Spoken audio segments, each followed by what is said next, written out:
I think that Trump and the Republicans have a big JD Vance problem. Normally, I don't think VPs really matter that much, but if you think about the strategicness of why you choose a VP, maybe you're trying to pick up a state, whatever it is. Okay, JD Vance doesn't get you Ohio. You already have Ohio. Ohio is no longer a purple state. It's now like a 10-point Trump state. Okay, he's young. I get that. I like that. And I'm from Ohio, and he went to Ohio State. There's some things I like about JD Vance, but he seems like a younger version of MAGA. I don't think he brings anybody new under the tent. I did think, okay, maybe he can go to Michigan, Pennsylvania, Wisconsin, and speak to them, the working class voters, kind of some of those white working class folks that feel like they've been overlooked. Thinking back to the Hillary campaign, maybe he can do that. I'm not going to say that he can't, but right now all we hear about is JD Vance, that he's more extreme on abortion than even Donald Trump. That's not good during this 2024 campaign. And then this whole cat ladies thing, which I think is fascinating. And I don't try to take whatever anybody says literally, but this is the game of politics. And as I was scrolling through Twitter, I don't like to try to take other people's takes and pretend like I thought of them myself. But as I'm looking through, I saw a tweet from Chris Cuomo, and I thought it perfectly encapsulated what's going on here. He said, and this is how I feel, of course JD Vance didn't mean all women and all these women that struggle, right? That struggle to have children, IVF. Of course, he wasn't talking about them. He was making a joke. It was kind of a joke about whoever, Kamala Harris, Mayor Pete, these childless cat ladies. I get it. It's kind of funny. The Democrats are running with it, but this is a long explanation. Cuomo said this is deplorables. This is what Republicans did with deplorables. Of course, Hillary didn't mean that every Republican was a racist and a sexist. That's not what she meant, but Republicans ran with that because it was smart. It was strategic. That is the game. And Chris Cuomo said, look, this is the game. Of course, JD Vance didn't mean all women or people who struggle, but this is the game of politics. So, of course, Democrats are going to use it. And it seems like they're using it very well. Like when you see reports that Trump might dump JD Vance, I don't know if he will, but I don't think JD Vance brings any value to the ticket. And what if he brings negative value? Like that usually doesn't happen. I think there's a very good chance that he actually brings a negative EV to the campaign. Yeah, I think you're right. And the numbers back that up. At the time of selection, even before this last week, he was the least popular VP in terms of favorable versus unfavorable rating of any modern vice presidential candidate, including Sarah Palin, who, it's hard to remember now. She was popular initially when McCain first picked her. So he didn't give you any value. And in fact, his negatives are now up because of what you're talking about. An ABC News poll came out this week. His unfavorability rating went from 31% to 39%. He's way underwater, favorable versus unfavorable. And it goes back to the strategy and the luck thing we talked about earlier. If you rewound and Trump would know everything he knows now and he had it to do over again, I don't think he picks Vance, because Vance is a pick you make when you think you're running against Biden and you think you're almost certain to win. Vance was always a legacy pick, a governing pick. He was the guy who could explain MAGA and terms that maybe even Trump himself couldn't. Like use his ability as a smart, articulate guy to kind of say, okay, here's the instincts Trump has. Here's actually the policy we can craft. And also a legacy pick to try to make the party MAGA for the future. It was not a pick about winning, not just because he's from Ohio, although that's part of it, but also because he doesn't really get you, in my opinion, any voter you don't already have. The white working class, non-college voter, Trump's already at like 70% with those people. It's hard to increase the margin anymore. Like the 30% that aren't with you probably are never going to be with you by now. And so it doesn't help you. And you're right. The problem is it can hurt. It can hurt because of some of these comments. The cat lady thing. I mean, first of all, it wasn't true. Like, and this is part of the generalization thing. He mentioned Kamala Harris. Kamala Harris has no biological children. She has two stepdaughters who she loves, they call her Mamala.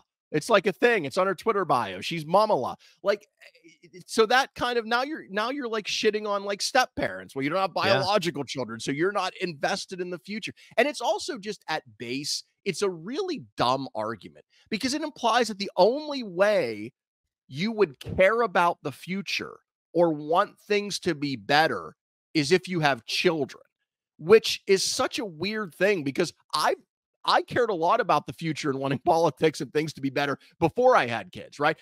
Having kids changes people in a lot of different ways, but that's a bizarre argument to make. Now, Vance has tried to spin it recently by saying, oh, what I really meant was the Democratic Party doesn't have policies to help encourage families. They don't support families. But that's not really what he said. So I understand he's trying to backtrack now to frame the argument a different way.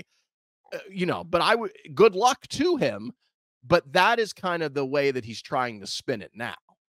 Yeah, and by the way, just so everybody knows, I think this is gonna swing back. I look at this like a football game or a boxing match, and I'm gonna use a boxing analogy when you talk about ring generalship in terms of who is controlling the fight, right? And right now, the Democrats are controlling the fight, and the Democrats are on offense. And by the way, the Democrats have been on defense for the last what? I mean, 6 months or so. The Democrats, for the last 6 months before Biden dropped out, they had to kind of explain away and pretend that it wasn't as bad as it was with Biden. They had to say, oh, that's just a little something. He's better behind closed doors, which I think everybody now realizes was not true, even though Biden was getting worse and worse and worse as we progress. But what I'm saying is the Democrats were on the defensive for 6 months. And now, ever since the switch, Democrats are on offense. And so imagine if you're JD Vance and you're trying to roll out an agenda and your talking points and speak to your message. You can't really do that right now. And even if you do, that's not the takeaway. The takeaway from everything of Trump and JD Vance right now is on defense, explaining cat ladies, explaining their position on abortion, right? They're playing defense, and that's not good.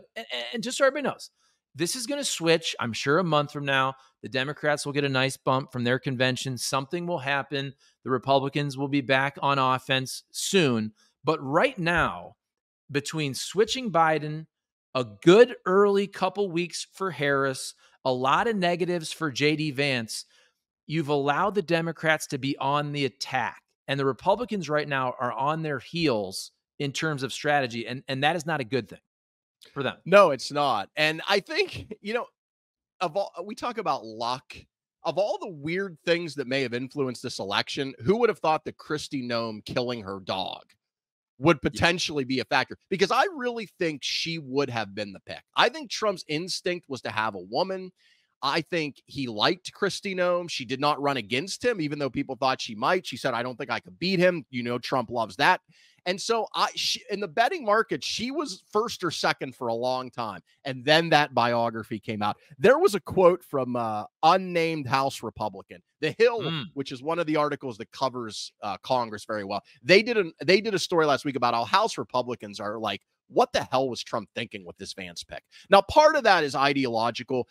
The strain of the Republican Party that believes in a strong foreign policy and helping Ukraine, they just are beside themselves that Trump would pick JD Vance, who essentially is, going to do what Putin wants, in Ukraine, and has basically said that in so many words. He doesn't frame it that way, but the end result is the Kremlin is happy with the JD Vance pick. Let's say that. But this unnamed Republican said, quote, he wouldn't be my first pick. I thought we were going to have a female candidate, but Haley would have been great, but he's never going to do that because she ran against him and Kristi shot her puppy. and I mean, that just like, those were the two choices that would have been potentially big positives, right?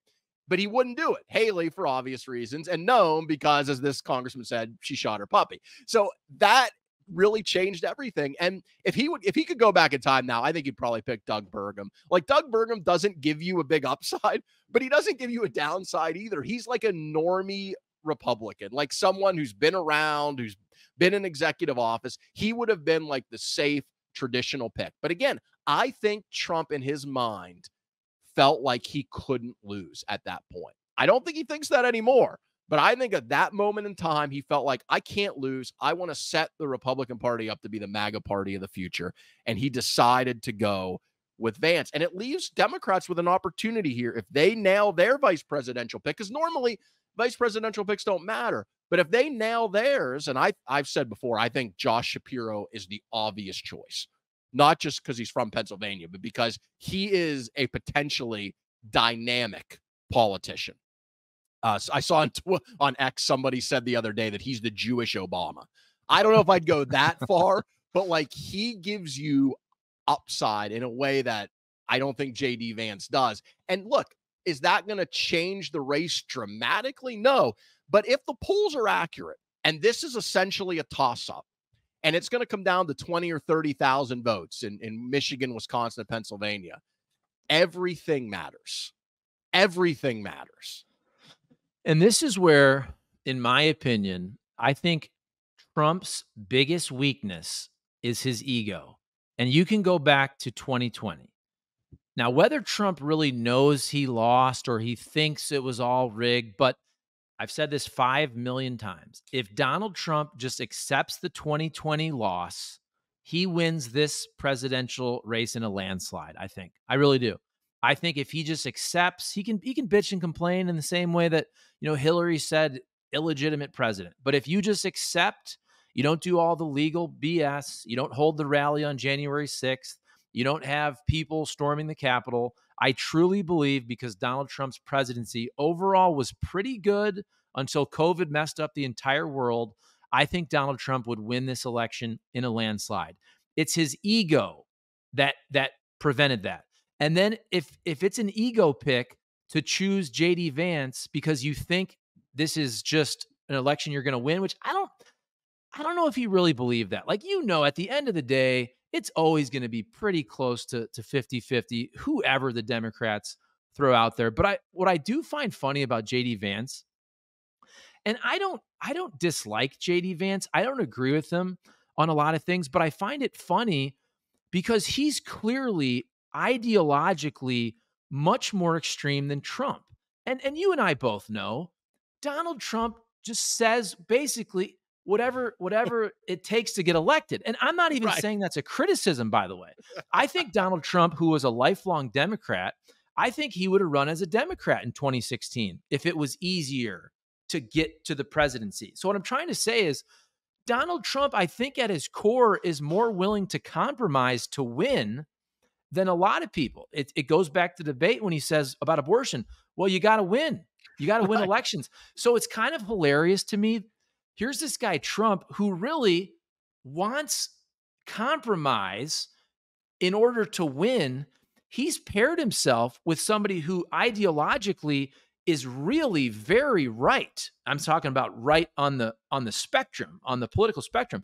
I don't think Trump is really like that. It appears he's like that because of the Supreme Court justices he's picked and some of his policies. But at the end of the day, I think Trump will do whatever it takes to get elected. It's just funny to me that he's chosen JD Vance, who Trump now has to kind of walk back a lot of Vance's comments on some of these women type issues.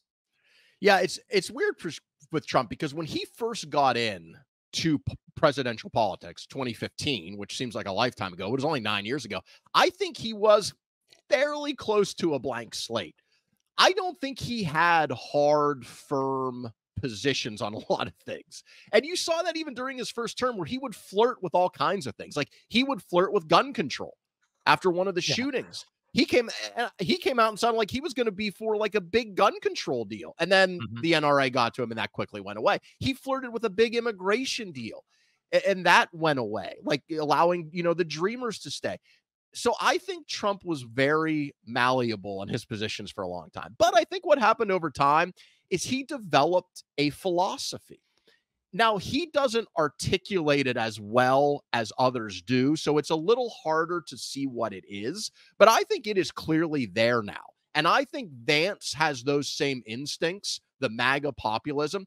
I think the difference is Trump's policy positions for him are second to winning. Yes. So he has them now. And he believes strongly, I think, in certain things in a way that I don't think he did in 2016. But they all take a back seat to what do I need to do and what do I need to say to win.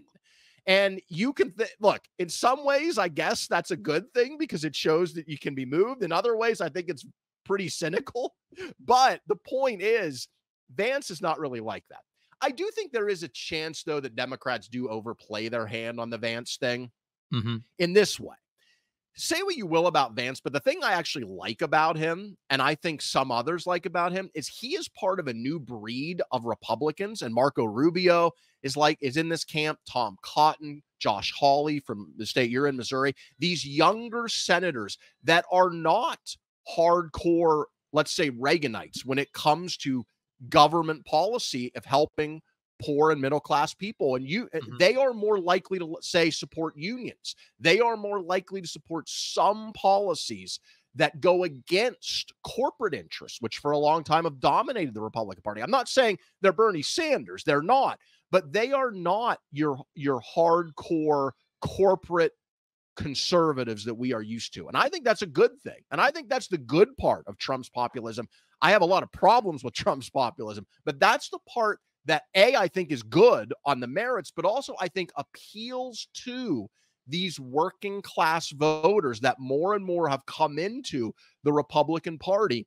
And that change is a change that does have appeal to the middle. And I think if Vance and Trump can settle on that lane of their kind of moderate populism, I think that could really help them. But the problem is they can't get there because instead they're focused on, shitting on single people and people that don't have kids. And it's like, no, just focus on your relatively moderate views on economic issues compared to past Republicans. And if they could get there, if they could get to that place, I think the Vance pick would have a chance to be helpful. But I just don't know that they can get there because of their obsession with, you have to have children and you have to do it a certain way. And all that stuff does not play well with the people who are going to decide this election.